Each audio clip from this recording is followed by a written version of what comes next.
Welcome to the TJ Fly Holiday Special. In this year in review video, we'll look back over the last 12 months in flight simulation, mostly in MSFS, and discover why 2023 was Microsoft Flight Simulator's best year ever.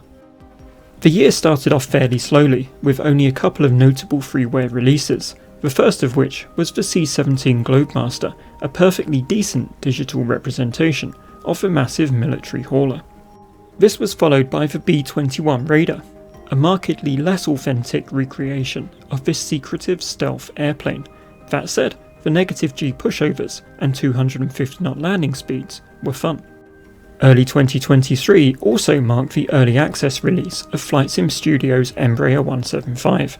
Despite receiving criticism for its reliance on default systems, which the airplane is still using 1 year later, the future does look promising as development continues on a custom FMC and autopilot logic.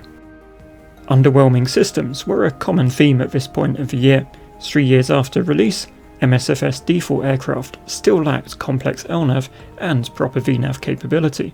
Luckily, the cracks were papered over by 3 enhancements, like the Heavy Division 787, which added an additional layer of polish to the default Dreamliner.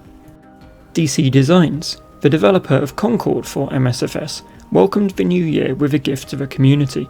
This high-quality freeware conversion of the F-18 Hornet from FSX offered similar functionality and authenticity to the Asobo F-18, so unlike DCS, MSFS is still lacking a proper implementation of Bitching Betty. Roll right, roll right!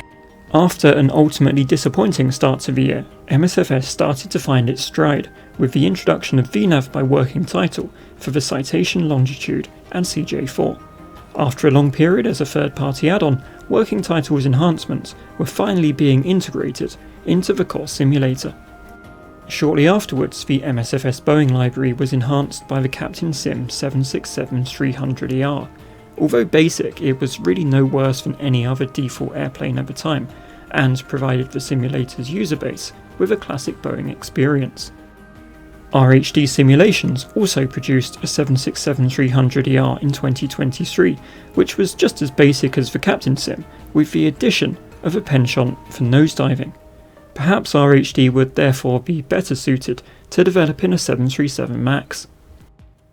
Whilst awaiting the release of proper VNAV for the entire MSFS fleet, I took some time to enjoy a variety of retro simulators, starting with Jet2Go, the only civilian flight sim released for PlayStation 2, before moving on to Landing Hero for Nintendo Switch.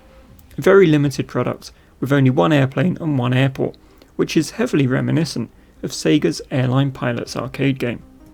As for retro Microsoft sims, I dug up a copy of Microsoft Flight, the company's first attempt to reboot the flight simulator franchise after FSX. Flight would have had mass market appeal, were it not for the truly awful DLC model stuffed with microtransactions, which led to its demise very soon after launch. This channel also went all the way back to the start of MSFS as we know it, with a short feature on the documentation-heavy Flight Simulator 95. Oh, and there was Airport Story by Kairosoft, which I really liked, but you lot didn't, so let's move swiftly on. Early spring saw the arrival of the legendary Antonov AN225 for MSFS. Developed by InnyBuilds, the quality was top tier throughout, and all proceeds from the sale of this virtual 225 were dedicated to memorialization of the real-world airplane. Late spring brought with it the ATR-72, the first in an expert series of airplanes developed in-house for MSFS. I believe this series is still comprised of just one airplane, but maybe the imminent release of the default A320 version 2 will change that. The announcement of MSFS 2024 in early summer effectively cut short Asobo's 10-year MSFS 2020 project by 6 years, in favour of what appears to be full-price DLC with a new label. That's the community sentiment at least, and one I personally agree with. However, if the InnyBuilds Beluga is included in the base package, it'll be $40 well spent either way. As Europe's rainy summer rolled on, a previously underrepresented category, business jets, received 2 major boosts. The payware Honda jet was updated to include a much requested auto throttle, and the Freeware Global 6000 received the new Garmin G3000 with VNAV. And on the subject of VNAV, the moment we were all waiting for finally arrived. A massive avionics update brought proper working VNAV to the Boeing 747-787 Dreamliner. With this huge realism and quality of life update, MSFS 2020 finally became the simulator we'd all expected and hoped for. This default systems update also provided the opportunity for add-on developers to integrate realistic VNAV into their own Boeing airplanes. However, at the time of recording, I believe that Captain Sim are yet to do this, and although 4Simmers did release a 787 variant with the new systems, it doesn't work quite as well as the default original.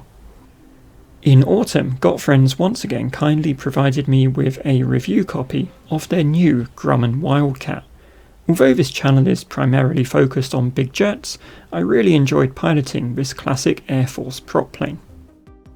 In other simulator news, as autumn became winter, Aerofly FS4 received a massive update which added global photo scenery, autogen and airports. If your PC or internet connection is struggling with MSFS, or if you spend most of your time flying in VR, I wholeheartedly recommend Aerofly. They've also recently added a 737NG, which is close to PMDG quality in normal operations. With 2023 drawing to a close, FlyByWire continued to update the A320.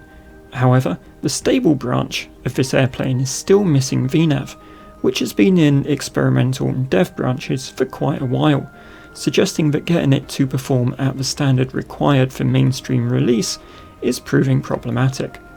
Given the delays to Asobo and Working Title's own A320 V2, accurate Airbus systems are clearly a real challenge on the MSFS platform.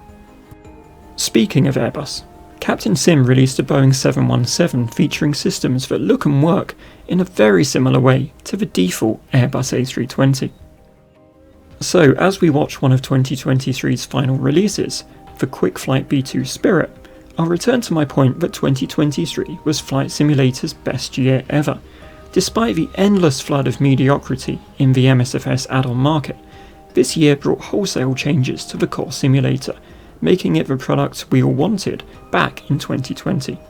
Additionally, the A320 V2 I kept mentioning is on the horizon, as is the FlyByWire A380, we hope. So 2024 is looking very bright indeed for flight sim fans everywhere. Thanks for watching, happy holidays, and I'll see you next year.